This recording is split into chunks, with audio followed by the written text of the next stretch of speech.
hem de ilaç oldun aslında. Gözlerin bana dokunduğunda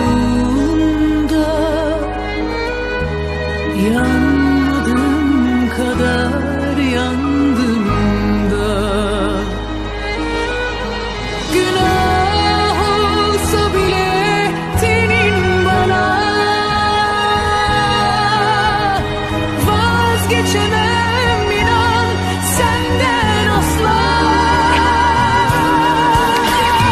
Koy beni gecene, belki de güneşe, hasret kalmışız birbirlerine.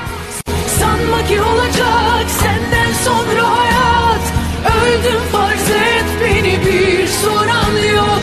Rüzgara beni sor, yağmura beni sor, sanma ki bir hevesten ibaret. Kalbine beni yaz, ömrüne beni yaz, bir tek aşkım var sana emanet.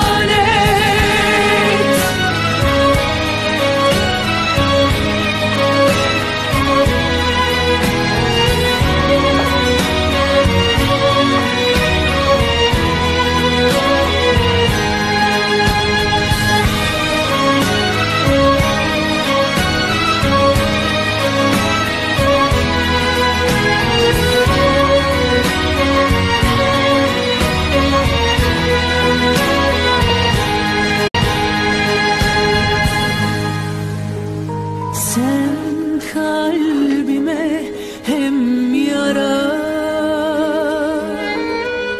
hem de ilaç oldun aslında.